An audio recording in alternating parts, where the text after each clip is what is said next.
سیوم دکبر پرزیدنت جمهوری تاجیکستان پیشوای ملت محترم امامعلی رحمان با رئیس مجلس ملی مجلس عالی جمهوری تاجیکستان رئیس شهر دوشنبه محترم رستم امامعلی در کوچه رستم امکی ناحیه فردوسی شهر دوشنبه مؤسسه تحصیلات تا مکتبی خصوصی کودکستان بین المللی اینواسیونی بسبی را مورد بهره برداری قرار دادند.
انشاءات نوبنیاد ساحه معارف با توجه و غمخواری‌های پیشوای ملت محترم امامعلی رحمان و اقدام و تشبث‌های سازنده رهبریت مقامات اجرایی حکومت دولتی شهر دوشنبه به استقبال سزاوار از جشن 35 سالگی استقلال دولتی از جانب صاحبکار وطنی رستم سعیدوف با مبلغ 20 میلیون سامانی ساخته شده است. به پیشوای ملت محترم امامعلی رحمان اطلاع داده شد که کارهای ساختمانی در انشاءات مذکور سال 2023 آغاز گردیده در مساحت 6700 متر مربع با صفت بلند بنیاد شده است. باید قید کرد که کودکستان بین المللی اینواسیونی بزبی تعلیم تربیت کودکان از جانب مربیه‌های کسبی با تجربه داننده‌های زبان‌های انگلیسی روسی براه مانده شده و روند تعلیم مطابق با استانداردهای ملی و بین المللی صورت می‌گیرد. با پیشوای ملت محترم امامعلی رحمان منتداری خود را بیان نموده و شکرگزار از آن هستیم که در فضای آباد و آرام امور به سر میبریم.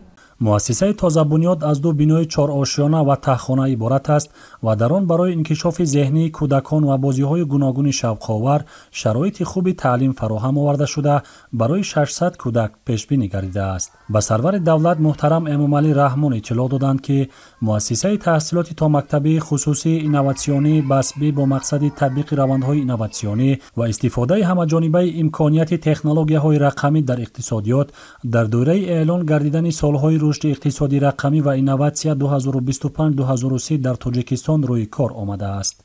در پرتو سیاست خردمندانه پیشوای معظم ملت در پایتخت کشور عزیزمان شهر دوشنبه باز یک کودکستان خصوصی بین المللی اینواسیونی به نام بزبی به استفاده داده شد. ما کارمندان این بارگاه علم منتداری صمیمانه خود را به پیشوای معظم ملت محترم امامعلی رحمان میرسانیم که نسبت به معارف توجه زیاد دارند. طبق اطلاع مسئولین در این مؤسسه تا مکتبی کودکانی از سن 2 تا 6 ساله قبول گردیده با 4 وقت خوراک گرم تامین می‌گردند. حجره‌های تعلیمی کودکستان با لوازمات ضروری و هر گونه بازیچه‌های شوق‌آور کودکان تامین بوده، آموزش و پرستاری در آن با 3 زبان تاجیکی، روسی و انگلیسی براه مانده شده است. زبادیار داریم، افجو برور داریم، افسانه جای های آوازدار داریم. ما کودکای خوشبخت زادگانیم. دبیر جانکانی بابای مهربانیم. Душанбе, столица наша, всех столиц на свете краше. Город чудный, город славный, для меня он самый главный. И я родилась в Душанбе, и он очень дорог мне.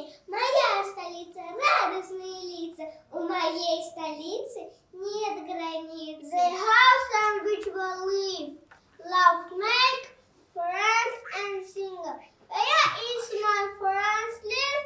This is my homeland. My homeland, homeland. Таджикистан, мой край родной, люблю тебя и горжусь тобой. Долины, реки и поля, ты лучшая моя страна. استفاده از روبوتوتکنیک‌های راهبلد، لونا و دیگر تجهیزات معاصر زمانوی که در روند تعلیم مورد استفاده قرار می‌گیرند، از افضلیت‌های دیگر این مؤسسه نو زمانوی ارزیابی می‌گردد. ما کوشش به خرج می‌نماییم که کودکان را بر روحیه وطن‌دوستی، میهن‌شناسی، میهن‌پرستی تربیت نماییم. در آینده می‌خواهیم که نسل نورس وطن عزیز ما را در عرصه جهانی معرفی نمایند. طبق لایحه در این مؤسسه برای 23 گروه شرایط خوب از جمله حجره‌های تعلیمی با خوابگاه و حمام، تالارهای موسیقی، گیمناستیکا، تالار برای گذراندن محفل و چارابینی‌ها با 120 جای نشست، آشخانه، حجره جامه‌شویی، میدانچه بازی و حوض آببازی فراهم آورده شده برای کودکان خوش‌طالع زمان استقلال تحفه ارزشمند نامیده شد. در هر یک گروه 20 کودک عمل می‌کند که به آنها آموزگاران پرتجربه درس می‌دهند. با مورد بهره برداری قرار گرفتن مؤسسه نو تعلیمی 23 پرستار دارای تجربه و داننده خوب زبان دولتی و زبان‌های خارجی، دیگر کارمندان پداگوژی و مأموری و تکنیکی در عموم 88 نفر به کار و با معاش خوب جلب شدند. مؤسسه نو زمانوی همچنین برای رفت و آمد به خطر کودکان با نقلیات تامین است. مینه‌داری خش را بیان می‌کنیم به پیشوای معظم ملت رئیس شهر برای رشد ساحه معارف و وارد کردن تکنولوژی‌های اینوواسیونی در تربیت نسل نو. ما آموزگاران کوشش به خرج می‌دهیم که نسل نو را در روحیه وطن‌دوستی و میهن‌پرستی تربیت نماییم. بگذاریم کودکستان مکانی گردد که در آن الهام، خوشبختی‌ها و آینده درخشان را کودکان پیدا کنند. صحن بینای مؤسسه با درختان و گل و بوته‌های آرایشی و همیشه سبز آراسته شده، درآمدگاه آن پشتاق جالب و نظربایی دارد که با ذوق و سلیقه بلند آرایش یافته است. همزمان در صحن بینو ایوانچه تابستانه برای گذراندن مشغولیت‌ها ساخته شده است. باید تذکر داد که در دوران صاحب استقلالی با دستور پیشوای ملت محترم امام علی رحمان برای خوش‌سواد و دانا به وای رسانیدن کودکان و در روحیه وطن پروری تربیت نمودن آنها، شماره مؤسسه‌های تحصیلاتی تا مکتبی در شهر دوشنبه زیاد می‌شوند. راهبر دولت محترم امام علی رحمان ضمن بازدید به صفت کارهای انجام یافته بهای بلند داده، مسئولان و آموزگاران را به تعلیم با صفت کودکان و در روحیه وطن دوستی تربیت نمودن نسل نورس هدایت نمودند.